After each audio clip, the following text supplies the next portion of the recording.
Hi, welcome back to my life of plants. I'm Human, and today we're going to have a look at my plants here. I took them all down and fixed up this whole area, so we're going to have a little walkthrough.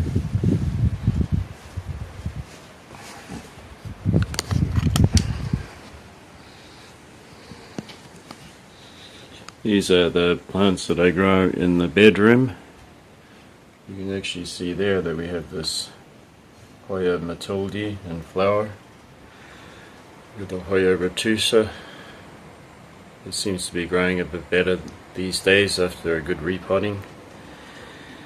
The Hoya Matilda is cascading down. We have a Tillandsia usinoides right here. Hoya Kerrii that was repotted, and it's starting to come away with some new growth there already. Got a Tillandsia hanging here that's in bud. We got my Nepenthes Gaia down here. The jewel orchids. We got my Pilea.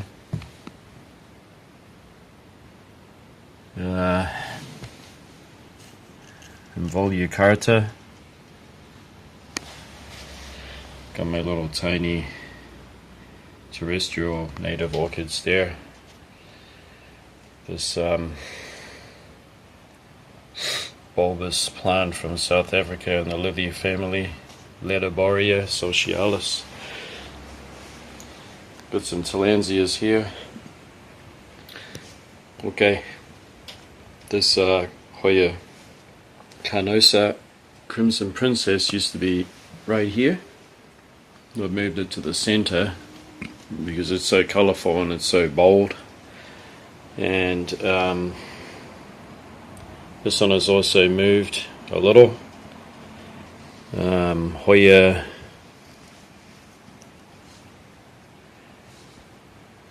Sunrise, and I've had some mealybug on it, so we're going to just take that out so we can have a closer look at that. Up here we got the Hoya Daikie that hasn't flowered yet, but it's been growing, and next to it Hoya Carnosa Hindu rope. These are my Hoya rotundifolias. I had to take cuttings and start it again. Alright, so what has happened is I have repositioned all the hooks that are going along there, so heavy plants hang from these hooks, and off the railing the majority of them are Tillandsias, and the Tillandsias like dappled sun for sure. They don't like super direct. They kind of like indirect light, and so they're in a good position where I can hook them all down and water them, because I do water them every second day. You need a lot of water. So let me put this camera back here. And hopefully when I'm recording you can actually see me. See part of me anyway. Alright, let's just bring this one down. So the whole purpose of this cleanup was to reposition plants that are bigger than other plants, heavier, etc. And here, this Hoya Carnosa Hindu rope had something that shocked me, and I didn't know it. So, as you remember in my past videos, I actually repotted this one, and I noticed something of a little white specks, and I kind of mistaken that, well, I kind of thought it might have been mycorrhizal fungi, because it wasn't moving. I didn't see any movement there. But what it turned out to be is root mealybug. And how they gave themselves away was this Hindu root started to have a new growth on it, which I've cut off, but it was infested with these root mealybug that had come out of the soil. And I cut the piece off, and then I had a look. I put on my glasses because I'm going blind, and I noticed some of them fell off. They weren't moving on that little piece of new growth, and then they fell off, and then I saw them moving, so that gave them away. And I've had to soak this in an insecticide yesterday, and I sprayed it all down, and I also put slow release insecticide in there. So I do have beneficial mite around here, but unfortunately they're not able to bury into soil and eat such pests. So in this case I had to do that, and I'm going to have to do a follow-up application. This insecticide that I've used is pretty strong, so there is no way that they're going to survive 2 applications of it. And so I think that those root mealybug have been in there for years, and it just goes to show you how truly tough or strong these Hoya can be. This is its latest growth that it started out last year, and it really did need a repot, and we got one. So finally, and so I have it hanging in this window here. I'll let you look at it once again. So the other reason why I did this big cleanup is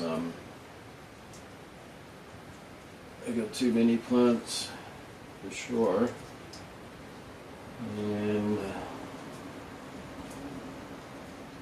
I'm really at the point now where I bought plants, I've had them flower, got to know them,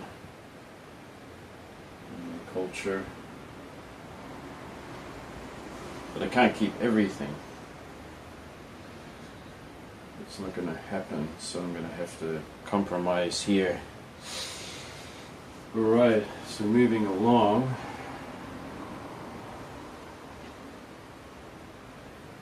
This is where it gets complicated now.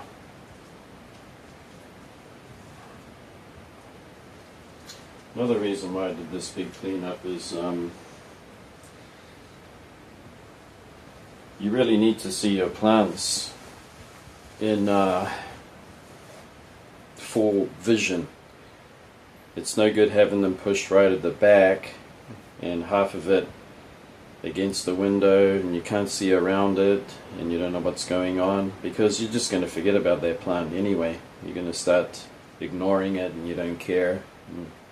It won't do well, even with your watering schedule and everything. They really need to be taken out and looked at, and there's just something about giving proper good care to plants that really makes them do better. And I've been taking really good care of these tillandsias, and I think it's been showing, because I had a lot of new growth on this particular tillandsia here, and I know all of their names, still trying to learn them. Reduci, I think this one is, and this one's Funkiana, and it's Usinoides, and we have these smaller ones here, and they're growing. I noticed that they grow much better in coconut fiber that you line baskets with. Notice that they love that. But I try all sorts of things, because I'm not going to settle for one particular growing way. I'm going to have a go at growing these plants in different media. So here's a plant that I have to get rid of, pass it on to somebody that wants it. I've been growing it as a cutting, but it's hard for me to just get rid of plants Okay, this one here is just a bunch of cuttings, but it's a Hoyer. I just can't remember its name. Really do need to put my glasses on, so it won't be a minute. Dim.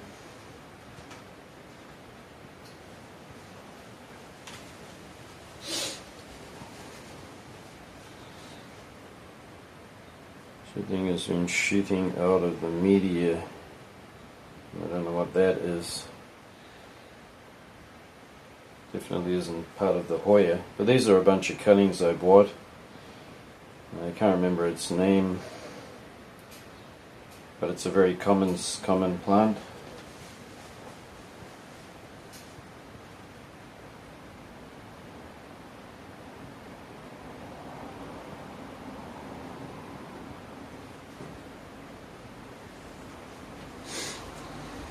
Sorry, I had to just check outside. I heard something. There's like 5 or 6 cuttings, and I've repotted them into here. And its name is something.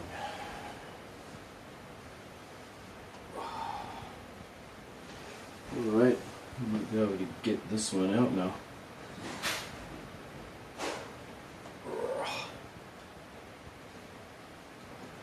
Such a nice specimen. And I know I do have this one pushing up against other plants, which is absolute something you shouldn't do, because it does have, can you guess, mealybug. So I got a shock. But I'm not going to use any insecticide whatsoever. I'm just going to take this plant out, and I'm just going to go over it.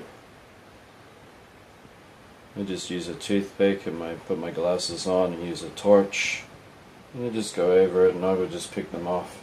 And if I just keep doing that, they will all be eradicated successfully. So root mealybug are the ones that I have no choice but to use insecticide, and they're pretty easy to catch because they like to hide out on between the leaf nodes, the pedicellars, and also they love to climb right up and go to the peduncles even when they're not in flower. So they make it easier for me to catch them. And why do I have them? Well, it's summertime and we open the windows, but we have screens, and there's always the chance that one can push itself through a screen, or there's a little hole, a little gap, sorry. One day the screen wasn't quite closed, so who knows, they get in. Still growing strong, and still in its original pot with a really tight root ball. And when this shows signs of going downhill, like the new leaves are coming out and they're coming out smaller, and I will definitely give it a new repot at that time. This is actually my favorite Hoya. And getting onto the subject now,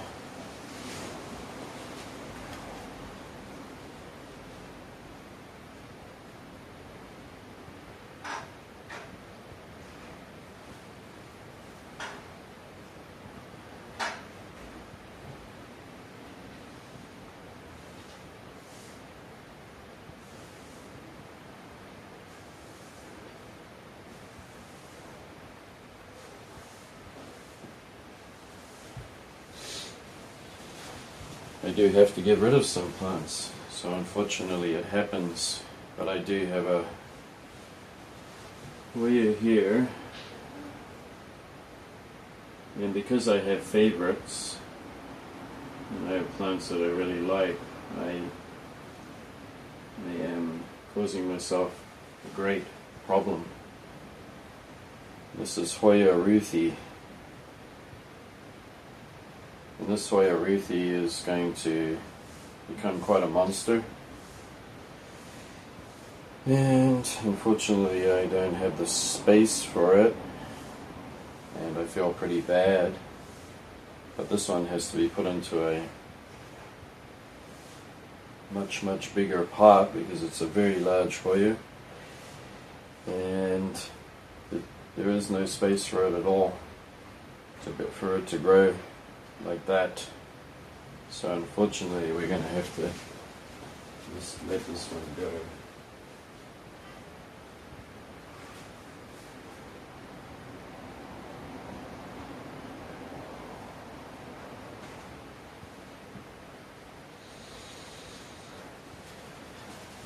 And I do prefer Hoyas that have nice smelling flowers, although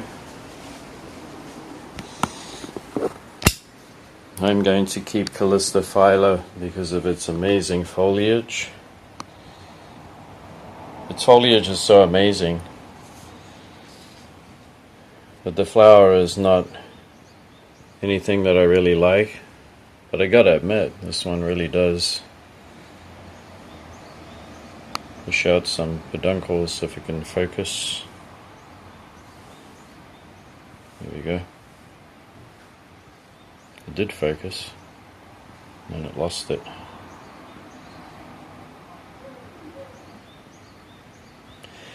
It's its latest one. Not only that, the flowers are pretty magnificent. I really got a surprise at how nice they look. They smell like something that I just can't describe at all. I don't know how to describe the smell of them. I can describe Matilda. Matilda has a fragrance that's reminiscent of aniseed. I'm going to keep Hoya Hope because it's a unique, magnificent looking plant. I'm going to keep that, and I'm going to keep Hoya Daikie because it's got super neat looking foliage that's involuted leaves, which means the leaves turn in on themselves.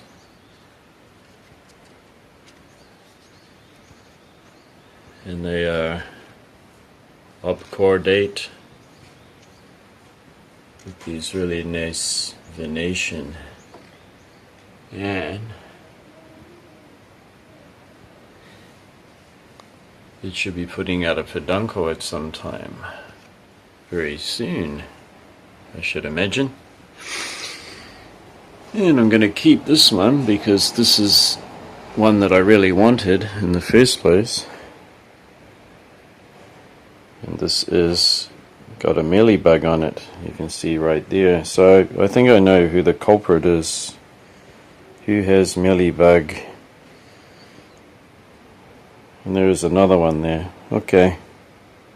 So I know where the mealybug is coming from because this is a plant that I acquired, and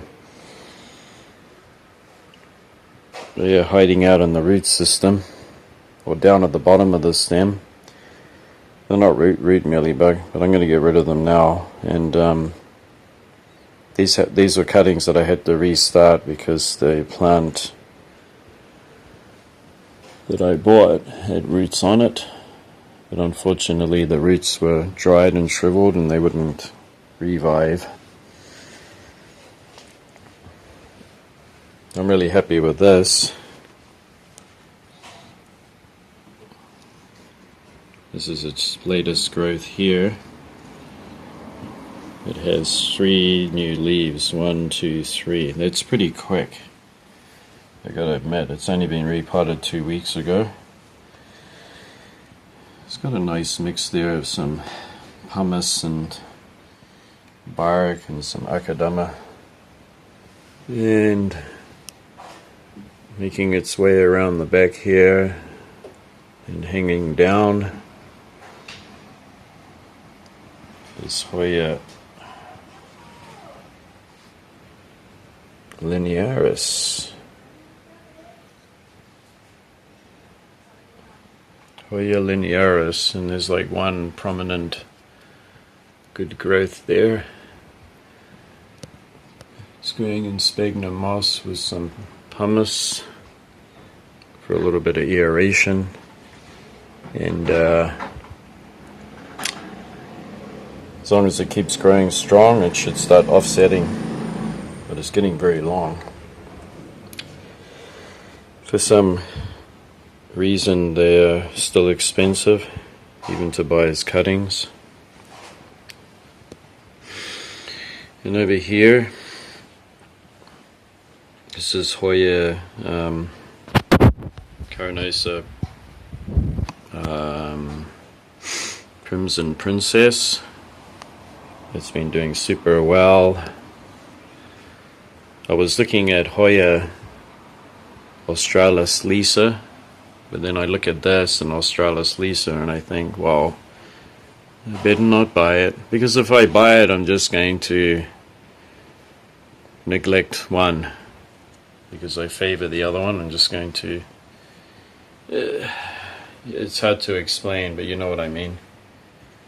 You tend to water the other one, but then you care a lot more for the other. And sometimes it's how things go, even though I like to preach on my station, on my channel here, that I look after everything and I don't have anything neglected. There is a certain amount of neglect that goes in plants that you just can't see, or you push right at the back. This one is in a better position now, this Hoya Deikie, of course. It's got a lot more space now, I'm able to appreciate it better. And yeah. Okay, going down here, I don't know why I bought this, but it's Tillandsia xerographica. I just thought it was just a neat addition to my jungle. And so I'm just going to grow it and learn about it. So there's no problem there. Up here, this Hoya Bella has been doing really well. Happy about it. And this Hoya Carnosa compacta used to be here, and I've swapped places. So now this is for this Ripsalis. And the reason I put the Ripsalis here is the Carnosa needs the space to grow down, and it can't grow down anywhere. Something I forgot to do, I just got reminded, was I was going to move. No, I don't have to now because I've got space, and it's easy to prune this without destroying the plant or making it unappealing. So I can easily cut it back and it doesn't really cause it any problems. It just makes it bushier. But I love this kind of Ripsalis here. This Ripsalis is also another beautiful one. It's possibly going to get bigger, as we can see it's starting up now.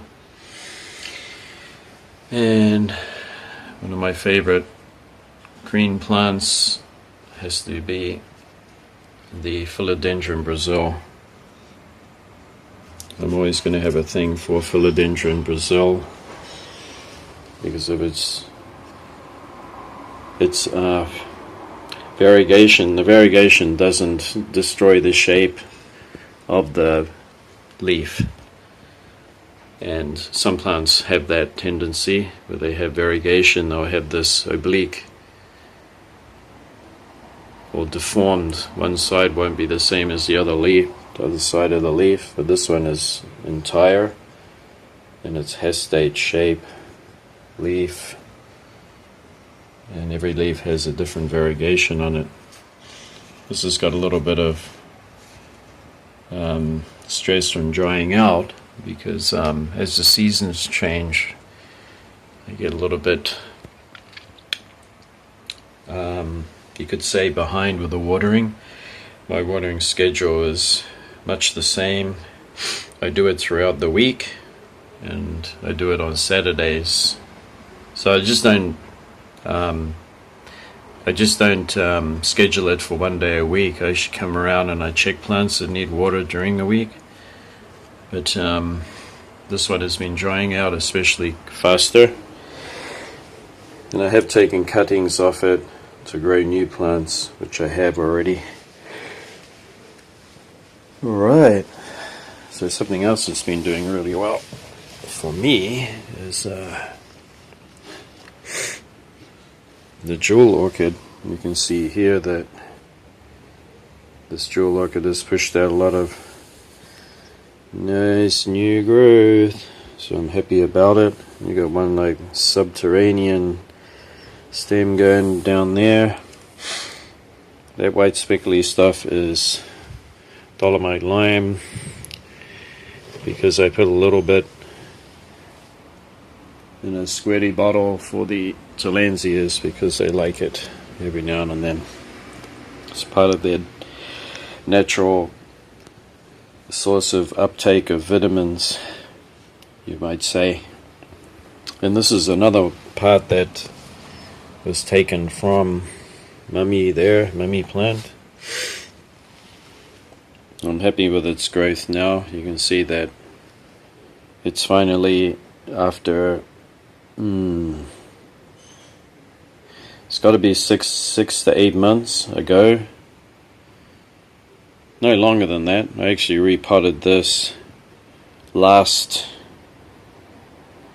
summer, and it takes quite a lot of time for it to develop a good root system. But during this hot weather, as you know, it's been temperatures going into the up to 35, 36, and that's inside.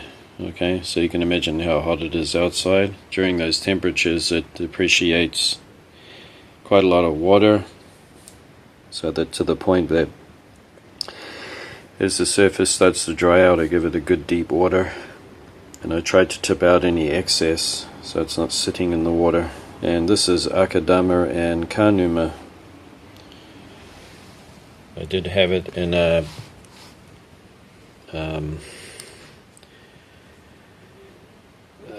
sphagnum moss, but it was getting all sorts of peculiarities in the leaf discoloration and leaf tip, burn back, all sorts of things are happening, so it needed a terrestrial mix. This one had the growing tip knocked off it,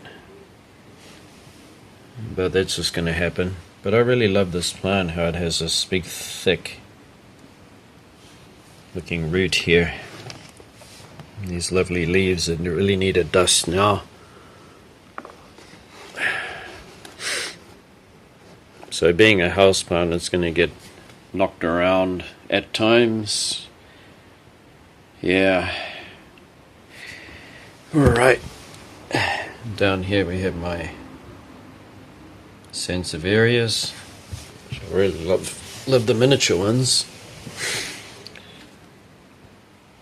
This one's called golden honey, grey honey, which is, I don't get it. It's probably referring to the yellow part of the leaf. And this one is the golden variegated one, which kind of looks similar to grey honey. And I'm waiting for it to push out a new offset there. It'll be well rooted in there by now. I've had it for a good year. But I love the leaves on this Dracaena sulcarosa. Such a nice variegation. Pretty sure it's natural too. And Cryptanthus is your name there, the name, which flowered flowers are a very, very bright blue that I could see with my eyes. They come out of the center of the plant.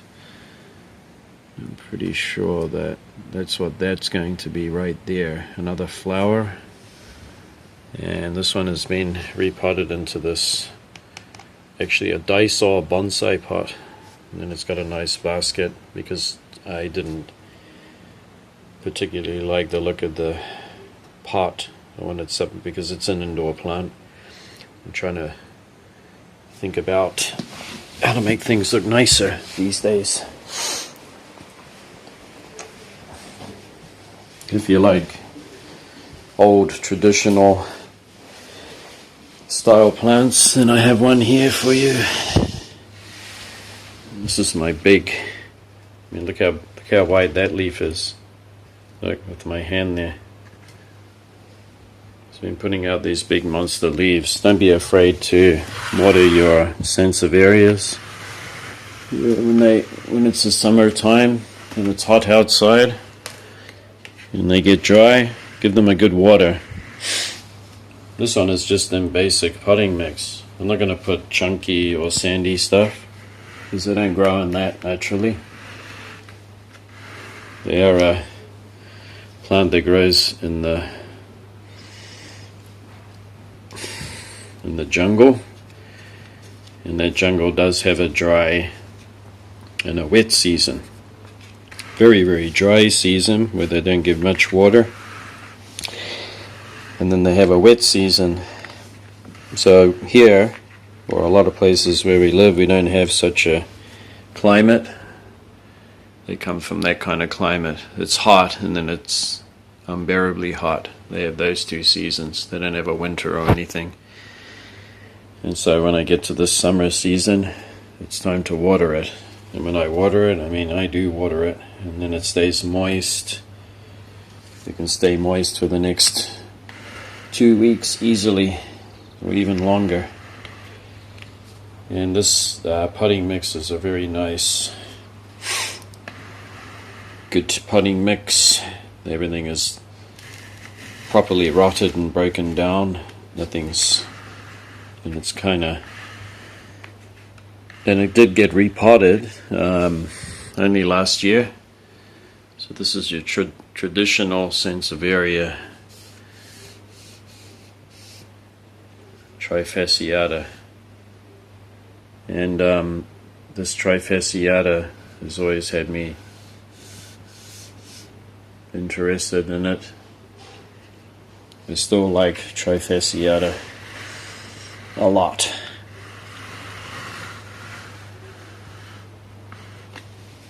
Yeah, I don't mind one bit that it's sold as a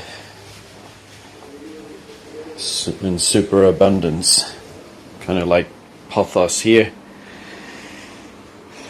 the golden pothos. I mean, look how much it's been growing here. Look, see all this down here? This is all of its latest growth, and I'm going to have to give it a haircut. Nice. Over here I have my Ripsalis. If I turn it around, you can see all that nice new growth. It gets a little bit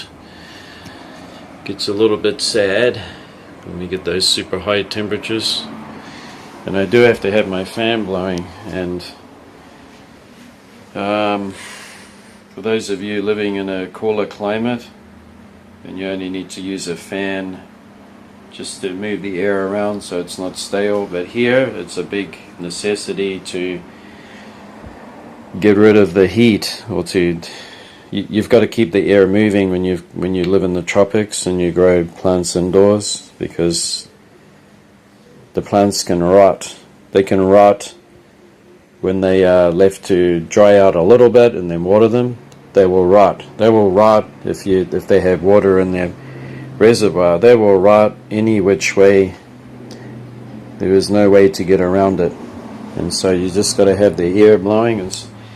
And on the especially hot days, when we get those temperatures over 35, that one will be blowing harder. And there's a lot of greenhouses, and you'll see them on YouTube, and they have the huge industrial fans blowing a gale in there to try to cool it down, because if you don't, your plants are going to die. This is Calathea, and you can see that it has this new leaf. Look at that. It's just starting to open. I better be careful. Another one just starting to open. And to be careful, during the weather we had this rain that came and it really cooled everything down. It was a godsend, I tell you, to have some nice cool rain at last, and it really cooled everything down. So this reservoir here, I had to get rid of the water in it, and I gave it a good flush out, which means I run water in it, and then I use my nose. You go in there and have a good sniff.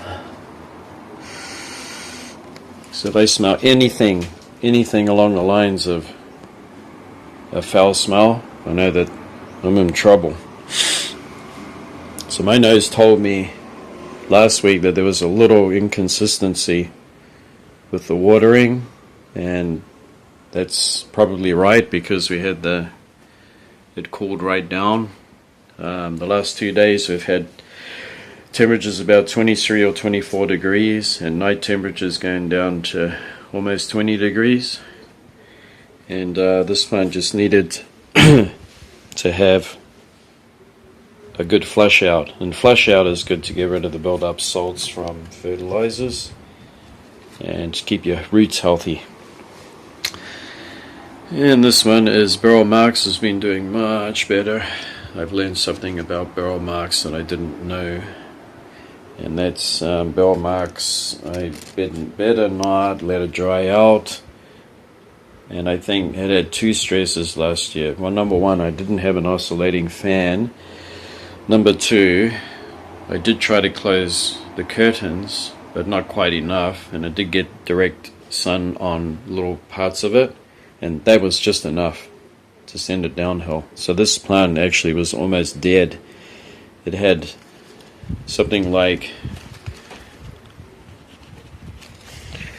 it had little growths like this here and there, but it was almost entirely bald. I thought it was going to completely die, and I nursed it back to health.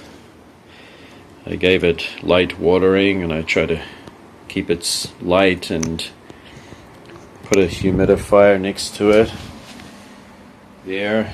Yeah, I tried to look after it, and I brought it back to life again. So it's been growing much better. And another thing is that I use my nose. Put my nose in there, and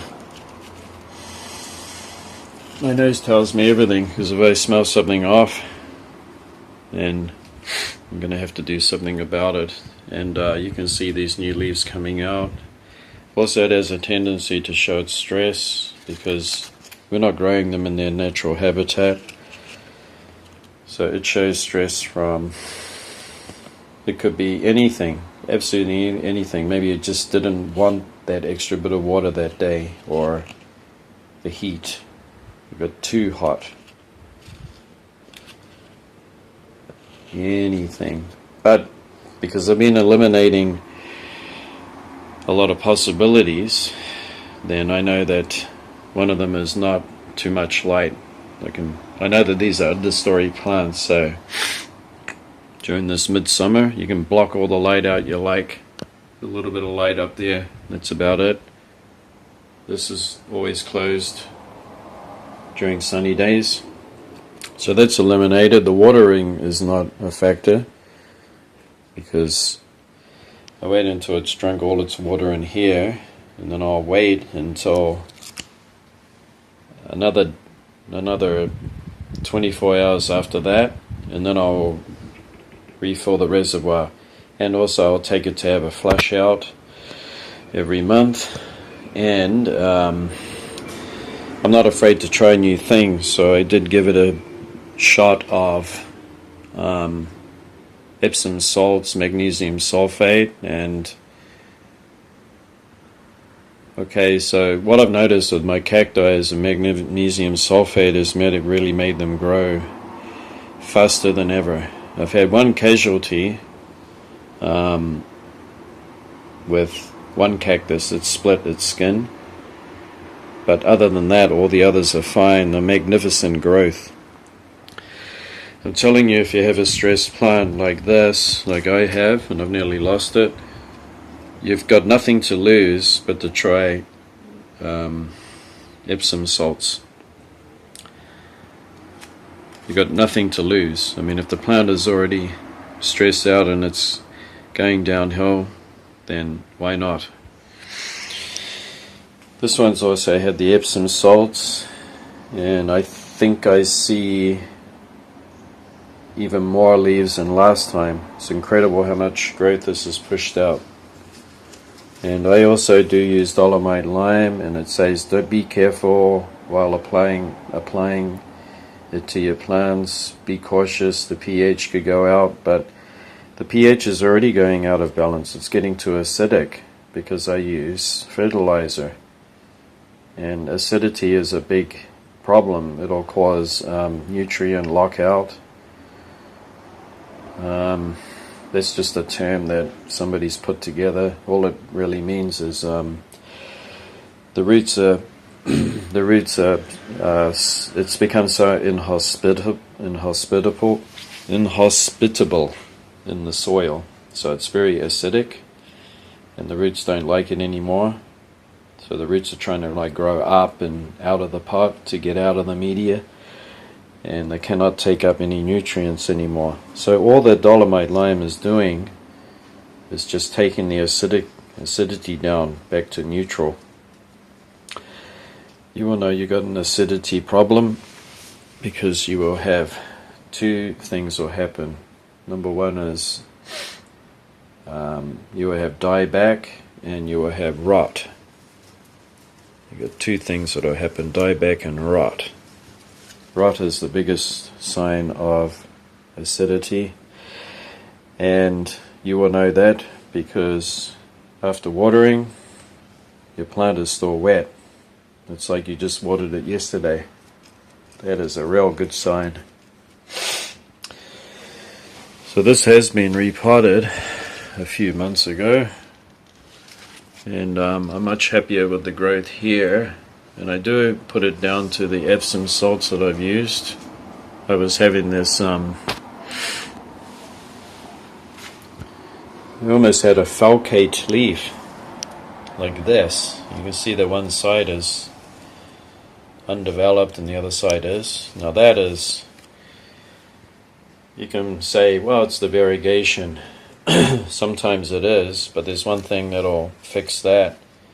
Epsom salts. It'll just boost the plant's ability to take up the nutrients that are already in the soil. It'll make them available, and it'll push all of that energy and water up faster and with more pressure. The turgency will increase, which should iron out imperfections and make your leaves look even better.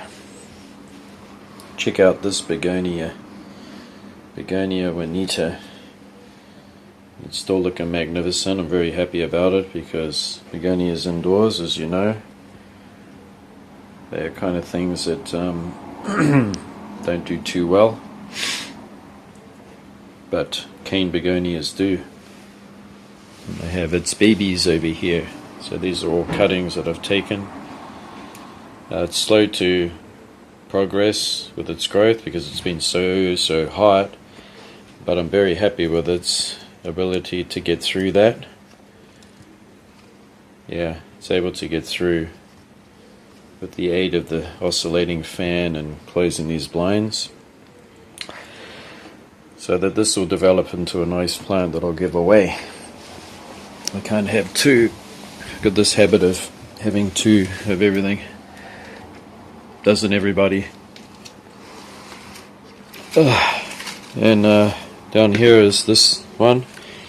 I've been learning a lot about calatheas, I tell you. So I noticed that it came back into growth and started to grow much better. This purpley one, and then I thought, okay, I'm going to up the water. Yeah, I'm going to up the water, which is kind of not what it wanted.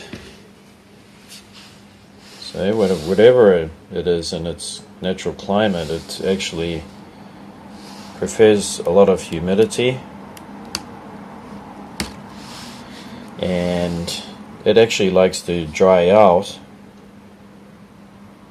At least all of the surface area should dry out before I water it again. So I noticed that it like to have a slight drying process in between the next watering, whereas I wanted to treat it like burl marks and makoyana, and I wanted to keep it moist, but for some reason it didn't like it, and it's done that to me many times. So finally I've learnt my lesson. I water it and then I let it dry out slightly. So what I mean about that is that it's not drying out yet, alright, but when that pot feels kind of light, then I'll give it a water again, and that's part of the reason why it's been growing much better.